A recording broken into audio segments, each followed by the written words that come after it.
कहानी की शुरुआत होती है एक ग्रुप एक्सप्लोरर से जिनकी लीडर है सोफिया और वो सब पैसिफिक ओशन में मौजूद है। सोफिया एक बहुत ही बड़ी फीमेल शार्क लिलीज को तलाश कर रही है। अचानक उनके सिस्टम पर एक अलर्ट आता है कि वो शार्क उनके बहुत करीब आ चुकी है। सोफिया तुरंत सभी डाइवर्स को ऑर्डर देती है, नीचे उतरो और शार्क को पीछे से कवर करो। जिसके बाद कुछ डाइवर्स समुद्र में छलांग लगा देते हैं, जिनमें सोफिया का हस्बैंड क्रिस भी शामिल होता है। थोड़ी देर की तलाश के बाद वो एक छोटे मरे हुए व्हेल मछली को देखते हैं, लेकिन किसी को समझ नहीं आ रहा कि वो मरी कैसे। क्रिस उसके करीब जाता है और देखता है कि उसके जिस्म पर शार्क के काटने के निशान है। तभी अचानक बहुत सारी फीमेल शार्क्स निकल आती हैं और पता चलता है कि वो सब लिलिस की बेटियां हैं। तभी लिलिस खुद सामने आ जाती है और सब उसे देखकर हैरान रह जाते हैं, क्योंकि उसका साइज पिछली बार के मुकाबले में डबल हो चुका होता है। 2 महीने पहले जब वो सब लिलिस को देखने आए थे तब उसका साइज 3 मीटर था। अब लिलिस सिर्फ 2 महीने में 7 मीटर लंबी हो चुकी है। सोफिया क्रिस से कहती है कि जल्दी से उसका सैंपल लो ताकि हम उसके तेजी से बढ़ने का राज जान सकें। क्रिस हिम्मत करके उसके करीब जाता है सैंपल लेने, लेकिन लिलिस तुरंत उस पर हमला कर देती है। उसी वक्त क्रिस और सोफिया के बीच कनेक्शन कट जाता है। सोफिया बहुत परेशान हो जाती है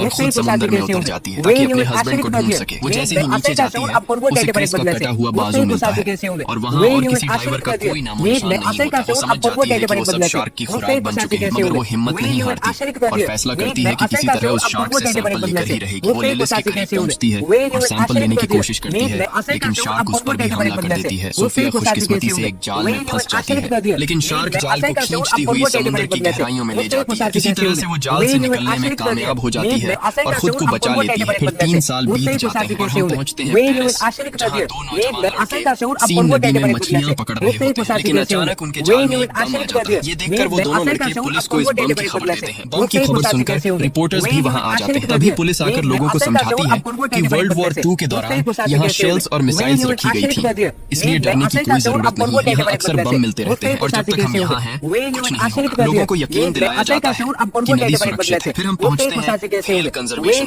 सेंटर, जहाँ हमें सोफिया दिखाई देती है। अब सोफिया ने शार्क पर रिसर्च करना बंद कर दिया है और अब वो बच्चों को मछलियों के बारे में जानकारी देती है। लेक्चर के दौरान उसे महसूस होता है कि कुछ लड़के उसका मजाक उड़ा रहे हैं। वो कह रहे होते हैं, कहाँ है वो सैंपल जो तुम्हारे हस्बैंड ने लाया था? क्या वो शार्क उसे मारकर सिर्फ सैंपल ही छोड़ गई? सोफिया बहुत दुखी हो जाती है और लेक्चर छोड़कर बाहर निकल जाती है। तभी एक लड़की नोरा उसे रोकती है और कहती है, मैं तुम्हारी सबसे बड़ी फैन हूँ, मैं तुम्हारे सारे रिसर्चेस को फॉलो करती हूँ, खासकर शार्क वाले। सोफिया कहती है, मैंने वो सब रिसर्च उसी दिन छोड़ दिए थे जब मेरे हस्बैंड की मौत हुई। उन दिनों की याद मत दिलाओ, मुझे तकलीफ होती है। वो जाने लगती है, लेकिन नोरा कहती है, मैंने पता लगाया है कि तुमने लिलीज के शरीर में एक ट्रैकर डिवाइस लगाई थी। सोफिया हैरान रह जाती है। इसके बाद नोरा उसे अपनी ऑर्गेनाइजेशन ले जाती है ताकि डिटेल में बात कर सके। हमें पता चलता है कि नोरा ने समुद्री जीवों को बचाने के लिए एक ऑर्गेनाइजेशन बनाई है।